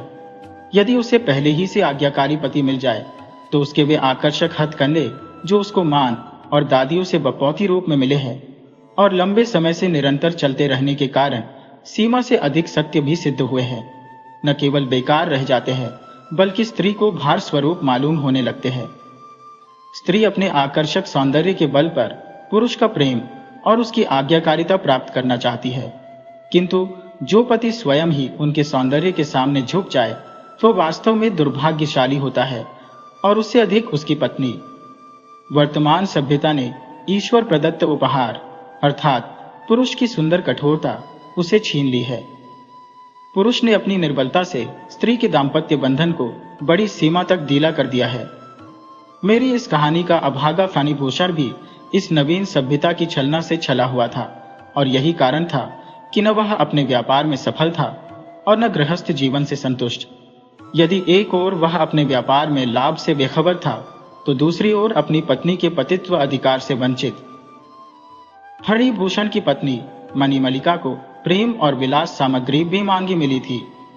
उसे सुंदर और बहुमूल्य साड़ियों के लिए अनुनय विनय तो क्या पति से कहने की आवश्यकता न होती थी। सोने के आभूषणों के लिए उसे झुकना न पड़ता था। इसलिए उसके स्त्रियोचित स्वभाव को आज्ञा देने वाले स्वर का जीवन में कभी आभास न हुआ था। यही कारण था कि वह अपनी प्रेममयी भावनाओं में आवेश की स्थिति उत्पन्न न कर पाती थी। उसके कान, लो स्वीकार करो, कि मधुर शब्दों से परिचित थे, किंतु उसके होंठ, लाओ और दो से सर्वथा अपरिचित। उसके सीधे स्वभाव का पति इस मिथ्या भावना की कहावत से प्रसन्न था कि कर्म किए जाओ, फल की कामना मत करो, तुम्हारा परिश्रम कभी अकारक नहीं जाएगा। वह इसी मिथ्या भावना के पीछे हाथ पैर मारे जा रहा था। परिणाम यह हुआ कि उसकी पत्नी उसे ऐसी मशीन समझने लगी जो बिना चलाई चलती है। स्वयं ही बिना कुछ कष्ट किए सुंदर साड़ियां और बहुमूल्य आभूषण बनाकर उसके कदमों पर डालती रहती। उसके पुर्जे इतने शक्तिशाली और टिकाऊ थे कि कभी भी उसको तेल देने की आवश्यकता न होती। फणिभूषण की जन्मभूमि और रहने का स्थान समीप ही एक देहात का गांव था, किंतु उसके चाचा के व्यापार का मुख्य स्थान यही शहर था। इसी कारण उसकी आयु का अधिक भाग यहीं व्यतीत हुआ था। वैसे मां मर चुकी थी, किंतु मौसी और मामिया आदि ईश्वर की कृपा से विद्यमान थी, परंतु वह विवाह के बाद ही फौरन मणिमल्लिका को अपने साथ ले आया। उसने विवाह अपने सुख के लिए किया था, न कि अपने संबंधियों की सेवा के लिए। पत्नी और उसके अधिकारों में पृथ्वी आकाश का अंतर है। पत्नी को प्राप्त कर लेना और फिर उसकी देखभाल करना उसको अपना बनाने के लिए काफी नहीं हुआ करता। मणिमल्लिका सोसाइटी की अधिक भक्त न थी, इसलिए व्यर्थ का खर्च भी न करती थी, बल्कि इसके प्रतिकूल बड़ी सावधानी रखने वाली थी। जो उपहार फणिभूषण उसको एक बार ला देता, फिर क्या मजार कि उसको हवा भी लग जाए, वह सावधानी से सब रख दिया जाता। कभी ऐसा नहीं देखा गया कि किसी पड़ोसिन को उसने भोजन पर बुलाया हो। वह उपहार या भेंट लेने देने के पक्ष में भी न थी। सबसे अधिक आश्चर्य की बात यह थी कि 24 साल की आयु में भी मणिमल्लिका 14 वर्ष की सुंदर युवती दिखाई देती थी। ऐसा प्रतीत होता मानो उसका रूप लावण्य केवल स्थायी ही नहीं बल्कि चिरस्थायी रहने वाला है। मणिमल्लिका के पार्श्व में हृदय न था, बर्फ का टुकड़ा था, जिस पर प्रेम की तनिक भी तपन न पहुंची थी। फिर वह पिघलता क्यों और उसका यौवन ढलता किस प्रकार, जो वृक्ष पत्तों से लदा होता है प्राय फल से वंचित रहता है। मणिमल्लिका का सौंदर्य भी फलहीन था, वह संतानहीन थी। रख रखाव और व्यक्तिगत देखरेख करती भी तो काहे की, उसका सारा ध्यान अपने आभूषणों पर ही केंद्रित था। संतान होती तो वसंत की मीठी मीठी धूप की भांति उसके बर्फ के हृदय को पिघलाती, और वह निर्मल जल उसके दाम्पत्य जीवन के मुरझाए हुए वृक्ष को हरा कर देता। मणिमल्लिका गृहस्थ के कामकाज और परिश्रम से भी न कतराती थी। जो काम वह स्वयं कर सकती उसका पारिश्रमिक देना उसे खलता था। दूसरों के कष्ट का न उसे ध्यान था और न नाते रिश्तेदारों की चिंता। उसको अपने काम से काम था। इस शांत जीवन के कारण वह स्वस्थ और सुखी थी। न कभी चिंता होती थी, न कोई कष्ट। प्राय पति इसे संतोष तो क्या सौभाग्य समझेंगे, क्योंकि जो पत्नी हर समय फरमाइशें लेकर पति की छाती पर चढ़ती रहे, वह सारे गृहस्थ के लिए एक रोग सिद्ध होती है। कम से कम मेरी तो यही सम्मति है कि सीमा से बढ़ा हुआ प्रेम पत्नी के लिए संभवतः गौरव की बात हो, किंतु पति के लिए एक विपत्ति से कम सोचिए तो सही कि क्या पुरुष का यही काम रह गया है कि वह हर समय यही तोलता झोंकता रहे कि उसकी पत्नी उसे कितना चाहती है। मेरा तो यह दृष्टिकोण है कि गृहस्थ का जीवन उस समय अच्छा व्यतीत होता है जब पति अपना काम करे और पत्नी अपना। स्त्री का सौंदर्य और प्रेम यानी तिर्या चरित्र पुरुष की बुद्धि से परे की चीज है, किंतु स्त्री पुरुष के प्रेम के उतार चढ़ाव और उसके न्यूनाधिक अंतर को गंभीर दृष्टि से देखती रहती है। वह शब्दों के लहजे और छिपी हुई बात के अर्थ को झट अलग कर लेती है। इसका कारण केवल यह है कि जीवन के व्यापार में स्त्री की पूंजी लेकर केवल पुरुष का प्रेम है। यही उनके जीवन का एकमात्र सहारा है। यदि वह पुरुष की रुचि के वायु के प्रवाह को अपनी जीवन नया के वितान से स्पर्श करने में सफल हो जाए तो विश्वस्ततः नया अभिप्राय के तट तक पहुंच जाती है। इसीलिए प्रेम का कल्पना यंत्र पुरुष के हृदय में नहीं, स्त्री के हृदय में लगाया गया है। प्रकृति ने पुरुष और स्त्री की रुचि में स्पष्ट रूप से अंतर रखा है, किंतु पाश्चात्य सभ्यता इस स्त्री पुरुष के अंतर को मिटा देने पर तुली हुई है। स्त्री पुरुष बनी जा रही है और पुरुष स्त्री। स्त्री पुरुष के चरित्र तथा उसके कार्य क्षेत्र को अपने जीवन की पूंजी और पुरुष स्त्रियोचित चरित्र तथा नारी कर्म क्षेत्र को अपने जीवन का आनंद समझने लगे हैं। इसलिए यह कठिन हो गया है कि विवाह के समय कोई यह कह सके कि वधू स्त्री है या स्त्री नुमा स्त्री पुरुष। इसी प्रकार स्त्री अनुमान लगा सकती है कि जिसके पल्ले वह बंध रही है वह पुरुष है या पुरुष नुमा स्त्री, इसलिए कि अंतर केवल हृदय का है। पर क्या जाने कि पुरुष का हृदय मर्दाना है या जनाना। मैं बहुत देर से आपको शुष्क बातें सुना रहा हूँ, परंतु किसी सीमा तक क्षमा के योग्य भी हो। मैं अपनों से दूर निर्वासित जीवन व्यतीत कर रहा हूँ।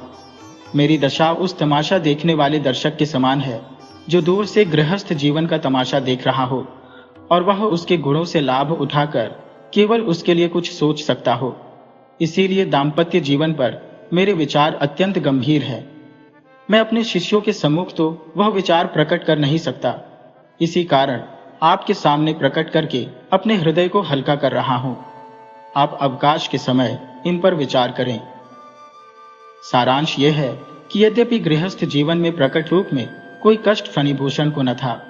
समय पर भोजन मिल जाता, घर का प्रबंध सुचारू रूप से चल रहा था, किंतु फिर भी एक प्रकार की विकलता और अविश्वास उसके हृदय में समाया हुआ था और वह नहीं समझ पाता था कि वह है क्या।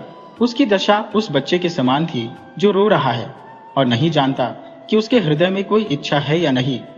अपनी जीवन संगिनी के हृदय के स्नेह रिक्त स्थान को वह सुनहरे और मूल्यवान आभूषणों तथा इसी प्रकार के अन्य उपहारों से भर देना चाहता था। उसका चाचा दुर्गा मोहन दूसरी तरह का व्यक्ति था। वह अपनी पत्नी के प्रेम को किसी भी मूल्य पर क्रय करने के पक्ष में न था और न ही वह प्रेम के विषय में चिड़चिड़े स्वभाव का था।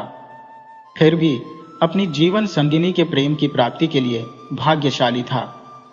जिस प्रकार एक सफल दुकानदार को कहीं तक बेलिहाज होना आवश्यक है, ठीक उसी प्रकार एक सफल पति बनने के लिए पुरुष को कहीं तक कठोर स्वभाव बन जाना भी अति आवश्यक है।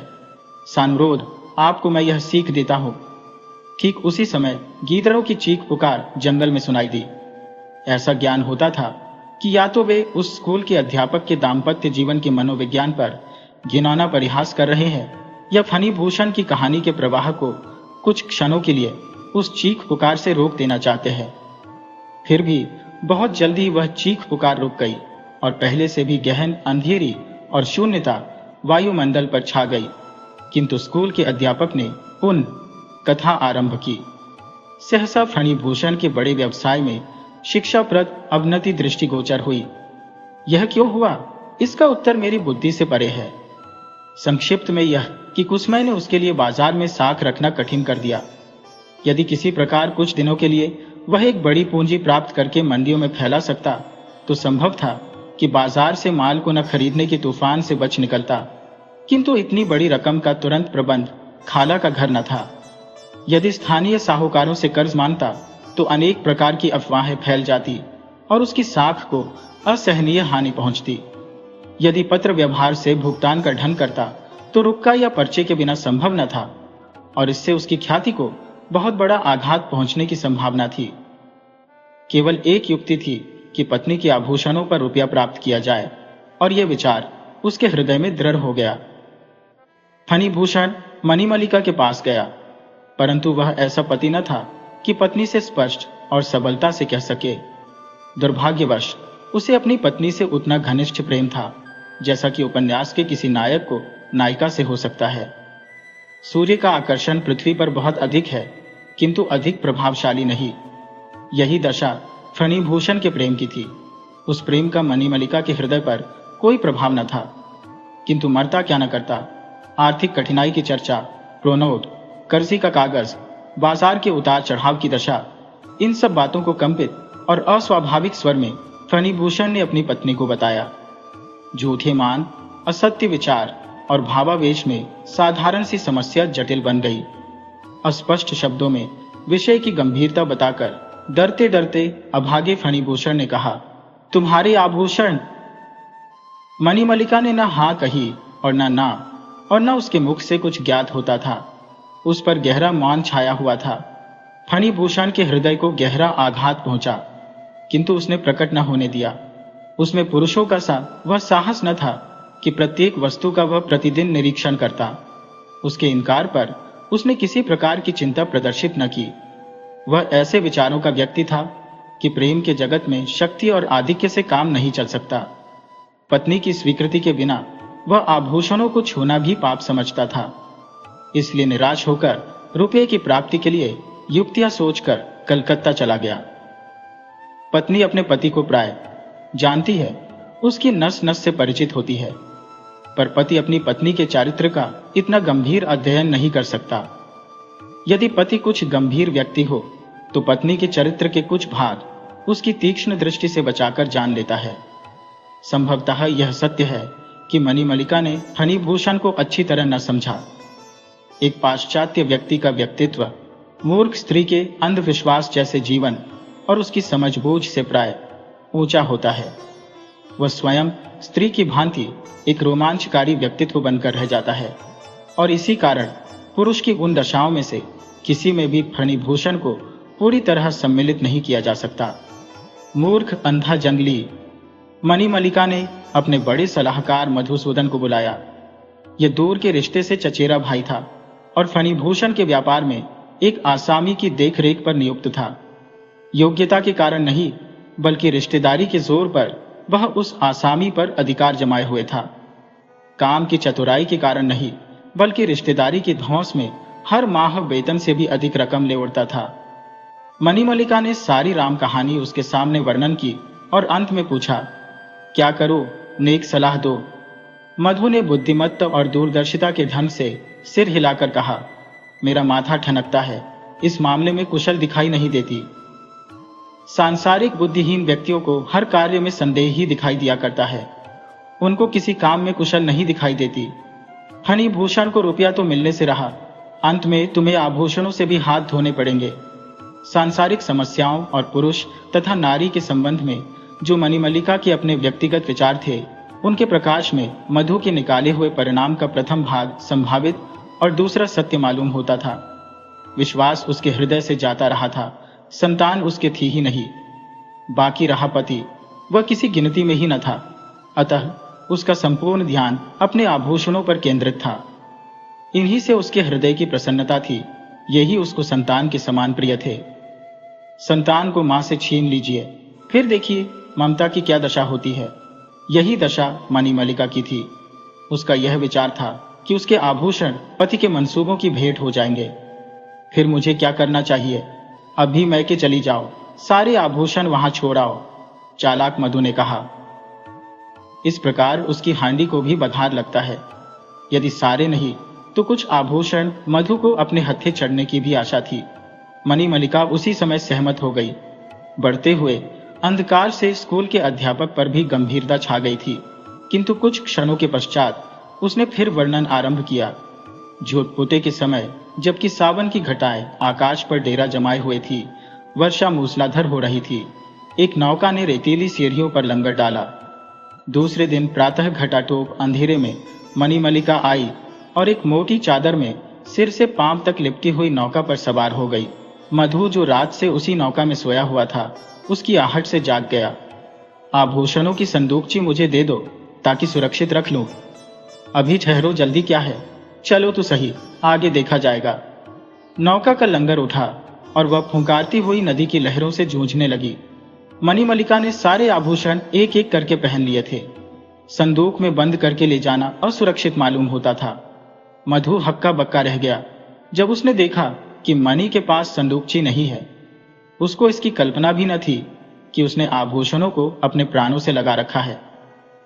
चाहे मणिमल्लिका ने फणिभूषण को न समझा था, किंतु मधु के चरित्र का एक बहुत ही ठीक अंदाजा लगाया था। जाने से पहले मधु ने फणिभूषण के एक विश्वासी मुनीम को लिख भेजा था कि मैं मणिमल्लिका के साथ उसको मैके पहुंचाने जा रहा हूं। यह मुनीम दुनिया का अनुभवी और बड़ी आयु का था और फणिभूषण के पिता के समय से ही उसके साथ था। उसको मणिमल्लिका के जाने से बहुत चिंता और संदेह हुआ। उसने अपने मालिक को फौरन लिखा। वफादारी और खैरख्वाही ने उसे प्रेरणा दी और अपने पत्र में अपने मालिक को खूब खरी खरी सुनाई। पति की लाज और दूरदर्शिता दोनों का यह अर्थ नहीं है कि पत्नी को इस प्रकार स्वतंत्र छोड़ दिया जाए। मणिमल्लिका के हृदय के संदेह को फणिभूषण समझ गया। उसे अत्यंत दुख हुआ। वह इस संबंध में एक शब्द भी शिकायत का जबान पर न लाया। अपमान और कष्ट सहे, किंतु उसने मणिमल्लिका पर कोई दबाव डालना उचित न समझा। किंतु फिर भी इतना अविश्वास। वर्षों से वह मेरे एकांत की और सांसारिक साथी रही है। आश्चर्य है कि उसने मुझे तनिक भी न समझा। इस मौके पर कोई और होता तो क्रोधावेश में न जाने क्या कर बैठता, किंतु फणिभूषण मौन था और दुख प्रकट करके मणिमल्लिका को दुखित करना उचित न समझता था। पुरुष को चाहिए कि वह दावानल की भांति जरा जरा सी बात पर भड़क जाए। जिस प्रकार स्त्री सावन के बादलों की भांति बात बात पर आंसुओं की झड़ी लगा देती है, किंतु अब वह पहले से दिन कहाँ। फणिभूषण ने मणिमल्लिका को उसकी अनुपस्थिति में बिना सूचना दिए जाने के विषय में कोई डांट फटकार का पत्र न लिखा, बल्कि यह निश्चय कर लिया कि मरते दम तक उसके आभूषणों का नाम तक जबान पर न लाएगा। रुपये की वसूली में फणिभूषण सफल हो गया। उसके व्यापारिक रास्ते खुल गए।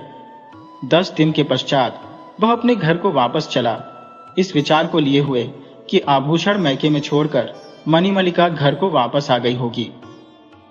10 दिन पहले का तुच्छ और असफल प्रश्न का उत्तर जब मस्तानी चाल से घर में कदम रखिएगा और पत्नी की दृष्टि उसकी सफलता से दमकते हुए मुख पर पड़ेगी, तो वह अपने इनकार पर स्वयं लज्जित होगी और अपनी नादानी पर पश्चाताप प्रकट करेगी।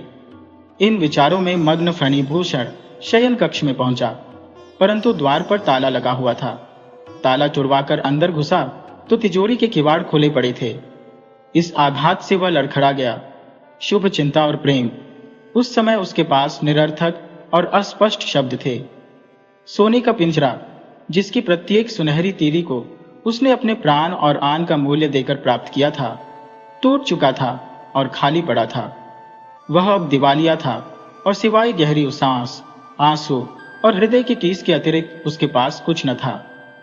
मणिमल्लिका को बुलाने का ध्यान भी उसके हृदय में न आया। उसने यह निश्चय कर लिया कि वह अब चाहे आए या न आए, किंतु वृद्ध मुनीम इस निश्चय के विरुद्ध था। वह अनुरोध कर रहा था कि कम से कम कुशल क्षेम अवश्य मनानी चाहिए। इतनी देरी का कोई कारण समझ में नहीं आता। उसके अनुरोध से विवश होकर मणिमल्लिका के मैके को आदमी भेजा गया, किंतु वह यह अशुभ समाचार लाया कि न यहाँ मणिमल्लिका आई है न मधु। ये सुना तो पाम तले की जमीन निकल गई। नदी पार आदमी दौड़ाए गए। खोज और प्रयत्न में किसी प्रकार की कमी न रखी, किंतु पता न चलना था न चला। यह भी मालूम न हो सका कि नौका किस दिशा में गई है और नौका का नाविक कौन था। निराश फणिभूषण हृदय महसूस कर बैठ गया। कृष्ण जन्माष्टमी की संध्या थी। वर्षा हो रही थी। फणिभूषण शयन कक्ष में अकेला था। गांव में एक व्यक्ति भी बाकी न था। जन्माष्टमी के मेले ने गांव का गांव सूना कर दिया था। मेले की चहल पहल और महाभारत के नाटक के शौक ने बच्चे से लेकर बूढ़े तक को खींच लिया था। शयन कक्ष की खिड़की का एक किवाड़ बंद था। फणिभूषण दीन दुनिया से बेखबर बैठा था। संध्या का झुटपुटा रात्रि के गहन अंधेरे में परिवर्तित हो गया, किंतु इस भयावने अंधेरे, मूसलाधार वर्षा और ठंडी वायु का उसको ध्यान भी न था। दूर से गाने की मधुर ध्वनि से उसकी श्रवण शक्ति सर्वथा बेसुध थी। दीवार पर विष्णु और लक्ष्मी के चित्र लगे हुए थे। फर्श साफ था और प्रत्येक वस्तु उपयुक्त स्थान पर रखी हुई थी। पलंग के समीप एक खूंटी पर एक सुंदर और आकर्षक साड़ी लटकी हुई थी। सिरहाने एक छोटी सी मेज पर पान का बीड़ा स्वयं मणिमल्लिका के हाथ का बना हुआ रखा रखा सूख चुका था। विभिन्न वस्तुएं सलीके से अपने अपने स्थान पर रखी हुई थी। एक ताक में मणिमल्लिका का प्रिय लैंप रखा हुआ था, जिसको वह अपने हाथ से प्रकाशित किया करती थी और जो उसकी अंतिम विदाई का स्मरण करा रहा था। मणि की स्मृति में इन संपूर्ण वस्तुओं का मौन रुदन उस कमरे को कामना का शोक स्थल बनाए हुए था। फणिभूषण का हृदय स्वतः कह रहा था, प्यारी मणि, आओ और अपने प्राणमय सौंदर्य से इन सब में प्राण फूंक दो। कहीं आधी रात के लगभग जाकर बूंदों की तरतर थमी, किंतु फणिभूषण उसी विचार में खोया बैठा था। अंधेरी रात के असीमित धुंधले वायुमंडल पर मृत्यु की राजधानी का सिक्का चल रहा था।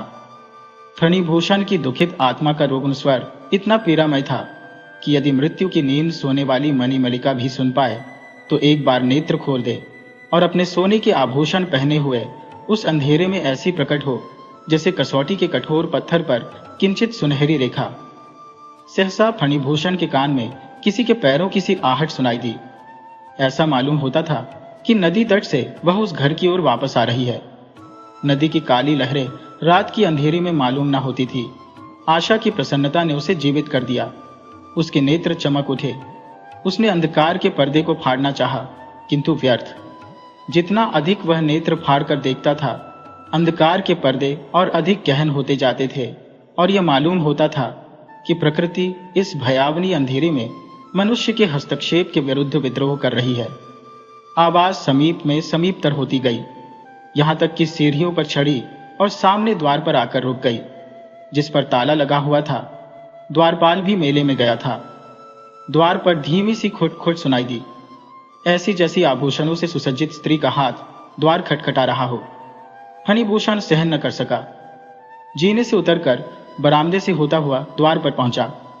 ताला बाहर से लगा हुआ था। संपूर्ण शक्ति से उसने द्वार हिलाया। शोरगुल से उसका सपना टूटा तो वहां कुछ न था। वह पसीने में सराबोर था। हाथ पांव ठंडे हुए थे। उसका हृदय टिमटिमाते हुए दीपक के अंतिम प्रकाश की भांति झलकर बुझने को तैयार था। वर्षा की तड़तड़ ध्वनि के सिवाय कुछ भी सुनाई न देता था। फणिभूषण से यह वास्तविकता किंचित मात्र भी विस्मृत न हुई थी कि उसकी अधूरी इच्छाएं पूरी होते होते रह गईं। दूसरी रात को फिर नाटक होने वाला था। नौकर ने आज्ञा चाही तो चेतावनी दे दी कि बाहर का द्वार खुला रहे। यह कैसे हो सकता है? विभिन्न स्वभाव के व्यक्ति बाहर से मेले में आए हुए हैं। दुर्घटना का संदेह है। नौकर ने कहा, नहीं, तुम जरूर खुला रखो। तो फिर मैं मेले नहीं जाऊंगा। तुम अवश्य जाओ। नौकर आश्चर्य में था कि आखिर उनका आशय क्या है। जब संध्या हो गई और चहुओर अंधकार छा गया तो फणिभूषण उस खिड़की में आ बैठा। आकाश पर गहरा कोहरा छाया हुआ था। घनघोर घटाएं ऐसी तुली खड़ी थी कि जल थल एक कर दें। चहुओर शून्यता का राज्य था। ऐसा मालूम होता था कि सारे संसार का वायुमंडल मौन भाव से किसी मधुर ध्वनि को सुनने के लिए अपने कान लगाए हुए है। मेरकों की निरंतर टर और ग्रामीण स्वांगों की कंपित ध्वनि भी उस शून्यता में बाधक न मालूम होती थी। आधी रात के लगभग फिर संपूर्ण शोर चहल पहल रात्रि के मौन में सोने लगा। रात ने अपने काले वस्त्रों पर एक और काला आवरण डाल लिया। पहली रात की भांति फणिभूषण को फिर वही आवाज सुनाई दी। उसने नदी की ओर दृष्टि उठाकर भी न देखा। ईश्वर न करे कि कोई अनाधिकार चेष्टा द्वारा समय से पूर्व ही उसकी आकांक्षाओं का खून कर दे। वह मूर्तिवत बैठा रहा, जैसे किसी ने लकड़ी की प्रतिमा को बनाकर सरेज से कुर्सी पर चिपका दिया हो। पंजों की आहट सुनसान घाट की सीढ़ियों की ओर से आकर मुख्य द्वार में प्रविष्ट हुई। चक्कर वाले जीने की सीढ़ियों पर चढ़कर अंदर के कमरे की ओर बढ़ी। लहरों की प्रतिस्पर्धा में अपने नौका को देखा होगा। इसी प्रकार फणिभूषण का हृदय बल्लियों उछलने लगा। वह आवाज बरामदे से होती हुई शयन कक्ष की ओर आई और ठीक द्वार पर आकर ठहर गई। अब केवल द्वार प्रवेश करना शेष था। फणिभूषण की आकांक्षाएं मचल उठी। संतोष का आंचल हाथ से जाता रहा। वह सहसा कुर्सी से उछल पड़ा। एक दुख खबरी चीख मणि उसके मुख से निकली, किंतु दुख है कि उसके पश्चात मेंढकों की आवाज और वर्षा की बड़ी बड़ी बूंदों की तड़तड़ के सिवा और कुछ न था। दूसरे दिन मेला छंटने लगा, दुकानें आरंभ हो गईं, दर्शक अपने अपने घरों को वापस जाने लगे। मेले की शोभा समाप्त हो गई। फणिभूषण ने दिन में व्रत रखा और सब नौकरों को आज्ञा दे दी कि आज रात को कोई भी व्यक्ति न रहे। नौकरों का विचार था कि हमारे मालिक आज किसी विशेष मंत्र का जाप करेंगे। संध्या समय जब कहीं भी आकाश की टुकड़ियों पर बादल न थे, वर्षा से धुले हुए वायुमंडल से सितारे चमकने लगे थे। पूर्णिमा का चांद निकला हुआ था, वायु भी मंद मंद बह रही थी। मेले से लौटे हुए दर्शक अपनी थकान उतार रहे थे। वे बेसुध हुए सो रहे थे और नदी पर कोई नौका दिखाई न देती थी। फणिभूषण उसी खिड़की में आ बैठा और तकिए से सिर लगाकर आकाश की ओर ध्यान से देखने लगा। उसको उस समय वह समय याद आया जब वह कॉलेज में शिक्षा प्राप्त कर रहा था। संध्या समय चौक में लेटकर अपनी भुजा पर सिर रखकर झिलमिलाते हुए सितारों को देखकर मणिमल्लिका की सुंदर कल्पना में खो जाया करता था। उन दिनों कुछ समय का बिछोह मिलन की आशाओं को अपने आंचल में लिए बहुत ही प्रिय मालूम हुआ करता था, परंतु वह सब कुछ अब स्वप्न मालूम होता था। सितारे आकाश से ओझल होने लगे। अंधकार ने दाएं बाएं और नीचे ऊपर सब ओर से पर्दे डालने आरंभ कर दिए और ये पर्दे आंख की पलकों की भांति परस्पर मिल गए। संसार स्वप्नमय हो गया। किंतु आज फणिभूषण पर एक विशेष प्रकार का प्रभाव सा था। वह अनुभव कर रहा था कि उसकी आशाओं के पूर्ण होने का समय समीप है। पिछली रातों की भांति किसी के पांवों की आहट फिर स्नान घाट की सीढ़ियों पर चढ़ने लगी। फणिभूषण ने आंखें बंद कर ली और विचारों में निमग्न हो गया। पांव की आहट मुख्य द्वार से प्रविष्ट होकर संपूर्ण मकान में होती हुई शयन कक्ष के द्वार पर आकर विलीन हो गई। फणिभूषण का संपूर्ण शरीर कांपने लगा, परंतु वह दृढ़ निश्चय कर चुका था कि अंत तक आंखें न खोलेगा। आहट कमरे में प्रविष्ट हुई। खूंटी पर की साड़ी, ताक के लैंप, खुले हुए पानदान और अन्य वस्तुओं के पास थोड़ी थोड़ी देर ठहरी और अंत में फणिभूषण की कुर्सी की ओर बढ़ी। अब फणिभूषण ने आंखें खोल दी। धीमी धीमी चांदनी खिड़की से आ रही थी। उसकी दृष्टि के सामने एक ढांचा, एक हड्डियों का पंजर खड़ा था। उसने रोम रोम में छल, कलाइयों में करे, गले में माला। सारांश यह कि प्रत्येक जोड़ जड़ाऊ आभूषणों से दमक रहा था।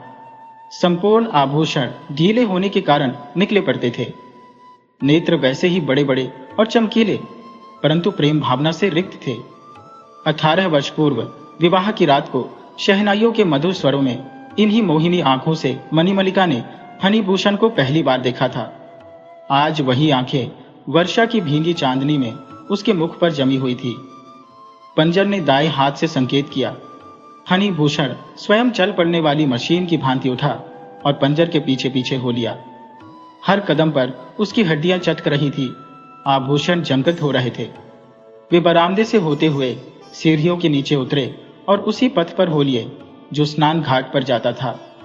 अंधेरे में जुगनू कभी कभी चमक उठते थे। मध्यम धीमी चांदनी वृक्षों के गहन पत्तों में से निकलने के लिए प्रयत्नशील थी। वे दोनों नदी के तट पर पहुंचे। पंजर ने सीढ़ियों से नीचे उतरना आरंभ किया।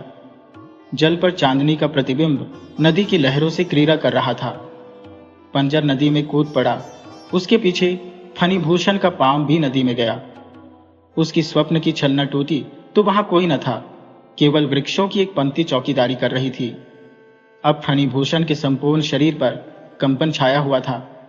फणिभूषण भी एक अच्छा तैराक था, किंतु अब उसके हाथ पांव बस में न थे। दूसरे ही क्षण वह नदी की अथाह जल की तह में जा चुका था। इस दर्द से भरे हुए अंत पर स्कूल के अध्यापक ने कक्षा को समाप्त किया। उसकी समाप्ति पर हमें फिर एक बार शून्य वायुमंडल का अनुभव हुआ। मैं भी मौन था। अंधेरे में मेरे मुख के विचारों का अध्ययन वह न कर सकता था। क्या आप इसको कहानी कहते हैं?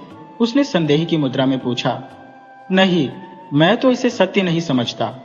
प्रथम तो इसका कारण है कि मेरी प्रकृति उपन्यास और कहानी लेखन से ऊंची है, और दूसरा कारण यह है कि मैं ही फणिभूषण हूं। मैंने बात को काटकर कहा। स्कूल का अध्यापक अधिक व्याकुल नहीं था। किंतु आपकी पत्नी का नाम? उसने पूछा। नर्मदा काली।